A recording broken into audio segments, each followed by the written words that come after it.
I was telling you, you remember, and I'm going to have it again this year. I'm going to have I don't remember what I called it.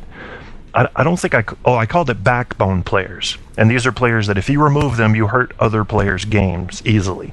And I haven't created, I mean, it's in my head already, but I don't want to put it out on audio yet who my backbone players are right now. But let me assure you, Jason Chimera was on the Backbone Club last year with only 4 other players. He's on the Backbone Club this year. But some of y'all didn't believe me last year. Some of y'all said, he's got the burst speed, but I don't know. He needs some kind of tuning. Well, you just heard him talking. You know, the way he talks is the way he lives. Everything is fast. Fast, fast, fast. But what doesn't he do that some fast players do? I said do. He doesn't fucking stop trying ever. You see Jason Chimera in the first period, he gets on a break, lightning fast. Ice melting under his skates. Third period, same speed. You don't see that with a Mojo, do you? You know, Marcus Johansson has so much skill that he doesn't use that it's ridiculous. I don't know how.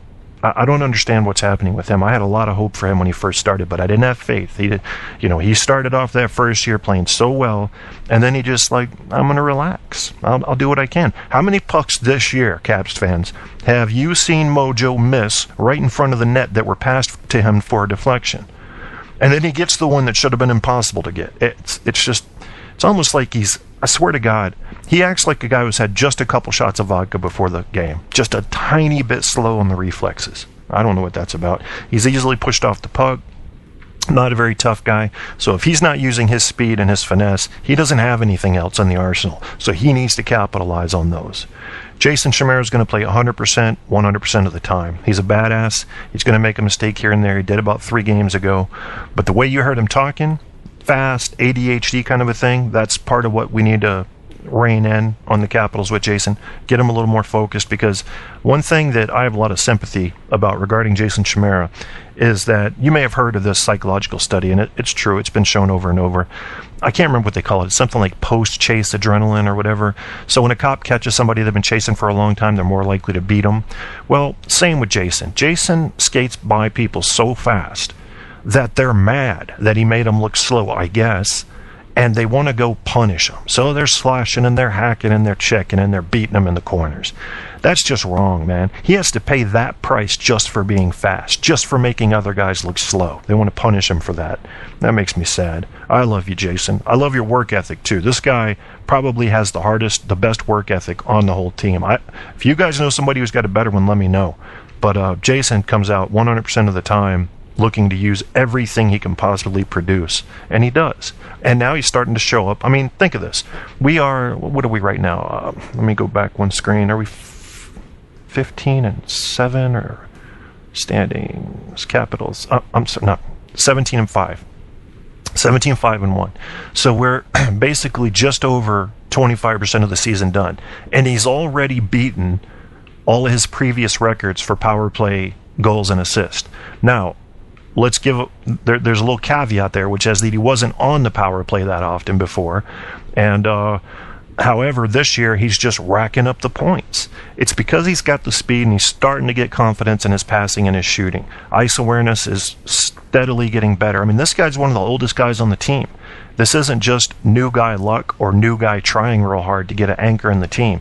He's established, and he is amazingly gaining in skill and performance. I love seeing that. Hope he doesn't get hurt, and I hope we sign him long. I don't know what we have him signed to right now. But you always want that deep threat. You always want that breakaway speed on at least one player on a given shift. We don't have it on every shift. But Jason Chimera is that threat. And teams are starting to notice, watch this guy. What good's it going to do to watch him? Because you're just going to be in his fucking dust. But hey, that's Jason Chimera. We need him. Happy to have him. And most of all, his work ethic, which was actually kind of transmitted in that video when he got pissed off. Well, I'm going to let you guys figure it out. Yeah, that was the... So here's Hockey for Dummies. Ice hockey penalties explained. Butt ending. Now, this is one I haven't heard of before, yet I know what it is. When a player jabs an opponent with the top end of his stick. Now, back in the old days, this butt ending sounds way too formal. They would keep the cap off of their stick. They were pretty... so now you've got this kind of a hollow tube hitting somebody rather than a flat part. So you're going to gouge them and cut them. Evil shit. Checking from behind, you know what that is. You hit somebody from behind, don't do it. Cross-checking, elbowing, you know what that is. Fighting.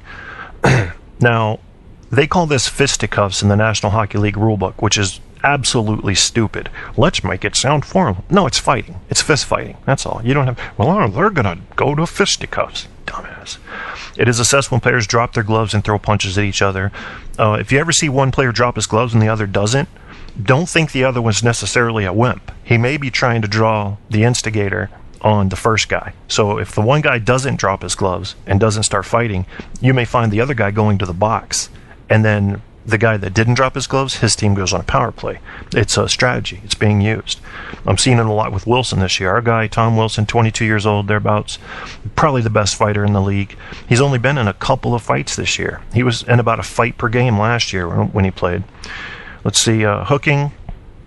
This happens pretty often when you have a guy take his stick and, try to slow somebody down or lift their stick up away from the puck so they can't do anything with it. You can do a little bit of hooking. It's once you get your stick around the hands or you actually can visibly impede the movement of the player that you're touching, then they're going to call a hooking penalty on you, throw you in for 2 minutes. So that's going to give the other team a power play. Interference, this is basically when I'm not reading, I'm actually going from memory here, but you get in the way of somebody when they were trying to go somewhere and they're away from the puck. You don't want to do that. And it's different than goalie interference, but essentially the same actions. You're preventing someone from doing what they were going to do. Kneeing, obvious. Roughing, when a player strikes another opponent in a minor altercation what the referee determines is not worthy of a major penalty. That's kind of a weird rule. But roughing is basically unnecessary body contact. Slashing, all right, it's when you take your stick, instead of hooking, you turn it around, do the other way. Or you just swing at somebody. Spearing, when a player stabs at an opponent with the blade of his stick, whether he makes contact or not. Wow, didn't know that. Tripping, when a stick or any portion of a player's body is used to cause an opposing player to fail. And tripping's kind of funny because you don't have to mean it to do it. And a lot of these rules are like that. You don't have to mean to commit the act in order to be found guilty of committing the act. Like high sticking can be a total accident. Doesn't matter. You're going to the box for 2 minutes. If you cut the guy, you're going for 4 minutes. Double minor. A minor is considered 2 minutes. What did I just hear? Oh, that must be Skype. Somebody messaged me on Skype. Who is that? Guy. What's up, Guy? 11 p.m. Live Jews, smoking or non-smoking. Oh, okay. So let's see, 11 p.m. Yeah, it's coming up. I got to convert Eastern time to where I am out here spying on the Coyotes for the Capitals. That's how I do. I keep my eye on things.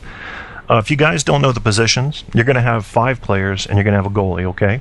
You're going to have 3 forwards, 2 D-men, defensive men. Of the forwards, you're going to have a left winger, a right winger, and a center. It's really that simple. There's your positions. All right. Yeah, so I don't think I need to explain any more of that to you. You're going to skip the rest of the position stuff. Tips for becoming a better hockey player, we'll skip that. Yeah, I wanted to see some more of the rules. For example, if you're a new hockey fan and you see the ref blow the whistle and you didn't see anything happen, there's a reasonable chance that what you just saw was an offsides. So the first thing to cross, there are 2 blue lines toward the middle of the ice, and when a team is skating into their opponent's defensive zone, the puck must be the first thing from that team to cross the blue line. If another player's foot crosses, or you can actually skate in backwards, so your feet can cross before the puck. That's allowed. But you can't have another player skating in ahead of you. And that's why some people don't mind offsides. I mind offsides. When I see the Caps take a ridiculous number of offsides calls in a game, say 6 or 7 or more, what I'm thinking is you just had momentum. You were just skating into the enemy's territory.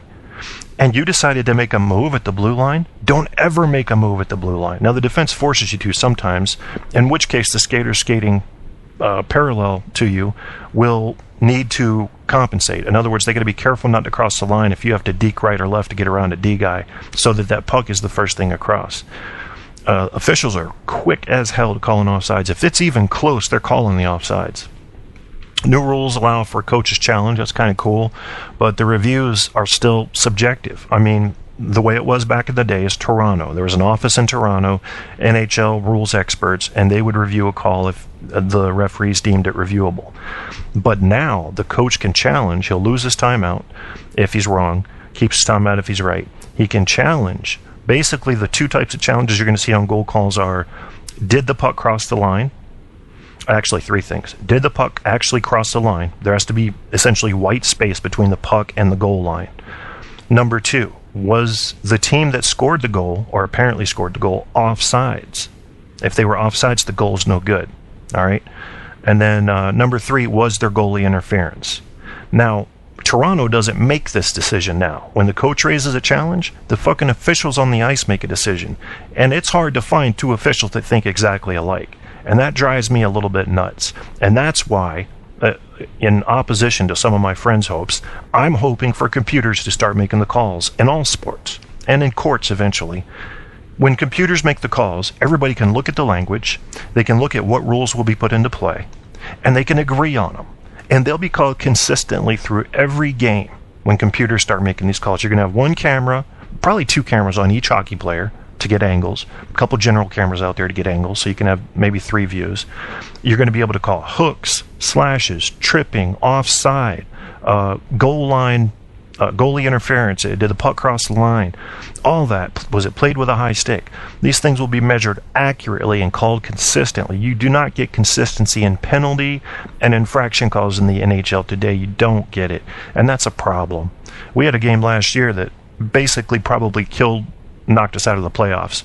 Two bad calls. One was a goal that was called back for goalie interference when the goalie was outside of the crease, and he was our player, Joel Ward, was shoved into the goalie.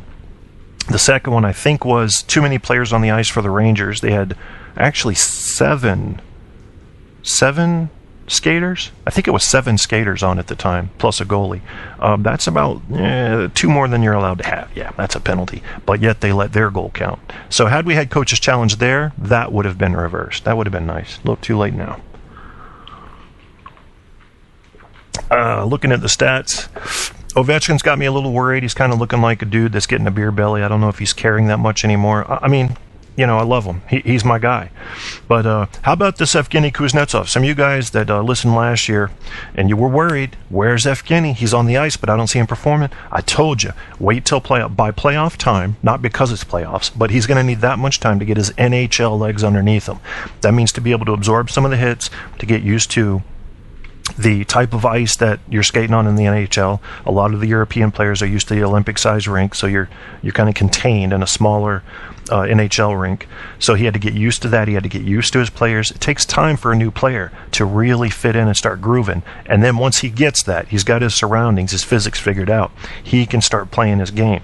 I told all my friends, I said, wait till about playoff time. Those 92 jerseys are going to be moving, and they were, and they are. And now he leads the team. What an amazing young Russian player. So he's got his points right now are 26. The next closest, Alex Ovechkin with 22. Then you have Nick Backstrom, John Carlson, Justin Williams, Jason Chimera. Now, surprisingly, I would expect to see TJ Oshie higher than everybody that I just mentioned below Nick Backstrom. So I would expect TJ to be about 4th now. He is 1, 2, 3, 4, 5, 6, 7, 8th. He'll pick it up. He's probably getting used to the new team too. Mojo, I don't know how he's getting points because he just doesn't perform very well. Niski's down there with 12 points. Dmitry Orlov, he's coming on hard. I didn't have a lot of faith in him last year. I mean, he was out most of the year last year, and then the year before he didn't play that many games. So, but he's starting to show some of his offensive prowess, and he's got a hit. He's got a hard slap shot too. He just needed to focus. Focus was his missing thing. Ice awareness. Carl Alsner, always an anchor back there on the D. Jay Beagle, amazing speed and moves. Tom Wilson, he not only can fight, but he's got the moves and the stick handling now, and his ice awareness has been gradually increasing. Andrei Burakovsky down there with 6 points. That's hurting my feelings.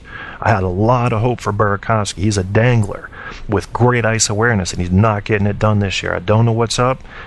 They sent him down, I think, as a threat. I think they sent him down to Hershey for a game. I'm pretty sure they did. They might have put Galioff in his place. Whatever. He's got to pick his game up. So I don't know what's going on there with Burakovsky. Hyper talented player. German born, but Swedish by design. I think his father was also a Swedish player. But he's an amazing hockey player. He just needs to get his shit straight. Nate Schmidt, good speed. I got to see more from him. I'm not real sure. Brooks Orpik's out with an injury. I hope he comes back soon. We need him as our D-core. Brooks Like, always a hard worker, not getting a lot done this year.